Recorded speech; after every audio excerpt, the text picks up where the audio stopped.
Hi hello வணக்கம். S elite டைரக்ஷன்ல விமல் நடிச்சு வெளியான படம் தான் தேசிங் ராஜா பார்ட் 2. இந்த படத்தோட ஸ்டோரி பத்தி பாக்குறதுக்கு முன்னாடி நம்ம சேனலை சப்ஸ்கிரைப் பண்ணிச்சுக்கோங்க. அப்பதான் நான் போடுற வீடியோ உங்களுக்கு வந்து கிடைக்கும். தேசிங் ராஜா பார்ட் 2. தேசிங் ராஜா 1 பார்த்தவங்க கண்டிப்பா அதே டெம்ப்ளேட்ல தேசிங் ராஜா 2 பார்க்க வந்தீங்கன்னா கண்டிப்பா இந்த படம் ஃபெயிலியர். இந்த படத்தை வந்து நீங்க தனியா பாருங்க. தேசிங் ராஜாவோட இந்த படத்தை கூட்டணி சேர்த்தாதீங்க.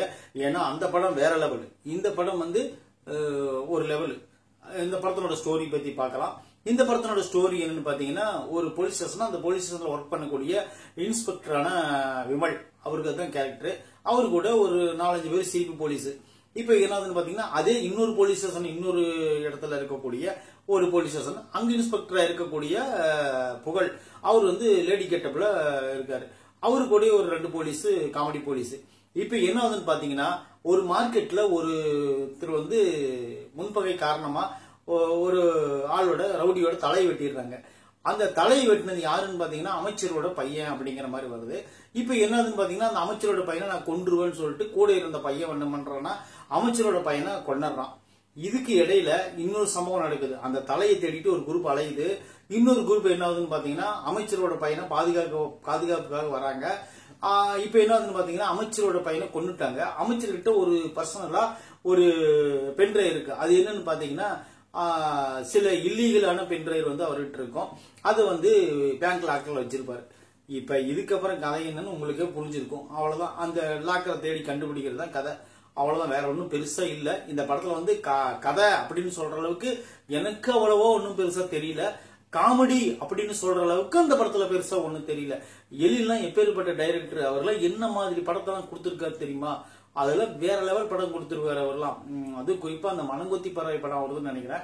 அதெல்லாம் வேற லெவல் இருந்துச்சு அந்த படம். எனக்கு ரொம்ப பிடிச்ச படங்கள்ல அந்த படமும் ஒண்ணு.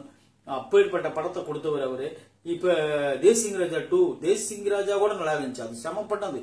அது வந்து சூரி காமெடி, சிங்கம்புலி காமெடி, வேற அது படம் ஃபுல்லாவே அது காமெடி தான். அந்த மாதிரி இந்த குறிப்பா விமலனுடைய ஆக்டிங், அந்த பொண்ணோட ஆக்டிங் அதெல்லாம் செமையா இருந்துச்சு. பாடல்கள் அந்த செமையா இருந்துச்சு அந்த படத்துல.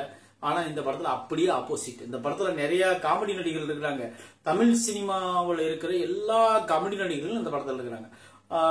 பாத்தீங்கன்னா யூடியூப்ல ஃபேமஸா இருக்கிற காமெடியன்ஸ், அப்புறம் சின்னத்திரையில காமெடியன்ஸ், ரியாலிட்டி ஷோல் இருக்கிற காமெடியன்ஸ், அப்புறம் சினிமாவிலேயே இருக்கிற காமெடியன்ஸ் எல்லாத்தையும் கலந்து போட்டு சும்மா வச்சு செஞ்சிருக்காங்க இந்த படத்துல. ஆனா காமெடி தான் எங்கேயுமே ஒர்க் அவுட் ஆகல. குறிப்பா எனக்கு 2 இடத்துல மட்டும் காமெடி உண்மையிலேயே சூப்பரா இருந்துச்சு. அது எந்த இடம்னு பாத்தீங்கன்னா, மஞ்சுமல் பாய்ஸனோட சீனை ஒரு டைம் இமிடேட் பண்ணி இப்ப எடுத்திருப்பாங்க. அந்த காமெடி உண்மையிலே நல்லா இருந்துச்சு. அந்த மாதிரி ஒரு 10 காமெடி இந்த படத்துல அங்கங்க வச்சிருந்தாங்கன்னா இந்த படம் பயங்கர ஹிட். அந்த மாதிரி ஒரு செம காமெடி. இந்த படத்துல எனக்கு பர்சனலா பிடிச்ச கேரக்டர், இந்த படத்துலயும் எனக்கு சாம்ஸ் தான் ரொம்ப பிடிச்சிருந்துச்சு. சாம்சனுடைய கேரக்டர் அவ்வளவு சூப்பரா ப்ராப்பரா பண்ணியிருந்தாங்க.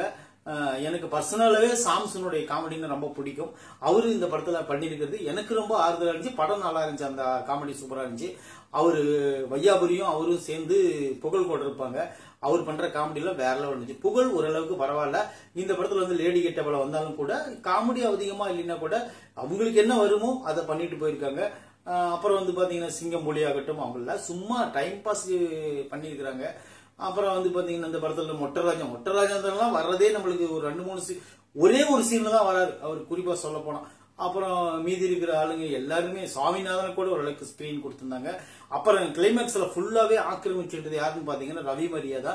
அவரு தான் இந்த படத்தை அந்த கிளைமேக்ஸ் ஃபுல்லாவே தாங்கி நிக்கிறது. அப்புறம் இந்த படத்துல வந்து மீதி இருக்கிற ஆளுங்க எல்லாம் சப்போர்ட்டிங் கேரக்டர் மாதிரி தான் எனக்கு தெரிஞ்சது பர்சனலா. ஆர்வி உதயகுமார் அவர் முதலமைச்சரா வராரு, அவரும் சப்போர்ட்டிங் கேரக்டர் தான். மீதி இருக்கிற எல்லாருமே சப்போர்ட்டிங் கேரக்டரா வந்து இந்த படத்துக்கு வலு சேர்த்துதான் இருக்காங்க.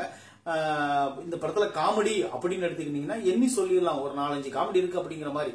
ஆனா குழந்தைகளுக்கு கொஞ்சம் பிடிக்கும்.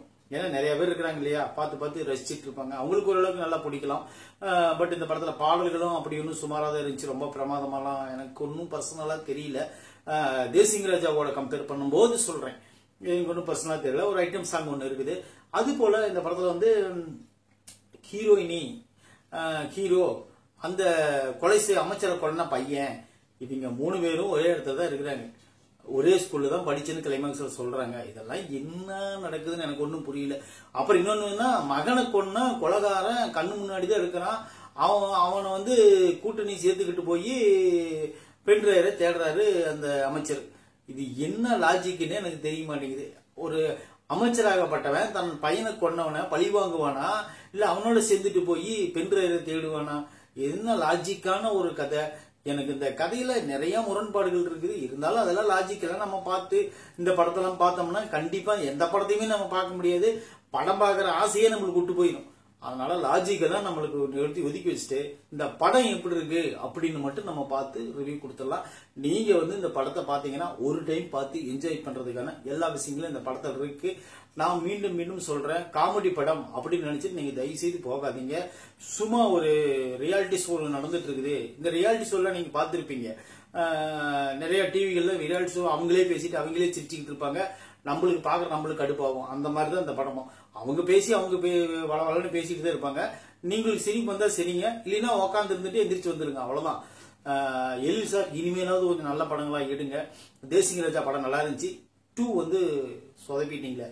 இந்த விமர்சனம் பிடிச்சிருந்தா நம்ம சேனலை சப்ஸ்கிரைப் பண்ணிச்சுக்கோங்க. நான் போடுற வீடியோ உங்களுக்கு வந்து கிடைக்கும். இந்த படத்துல விமலுக்கே வேலையில்லை. தேங்க்யூ.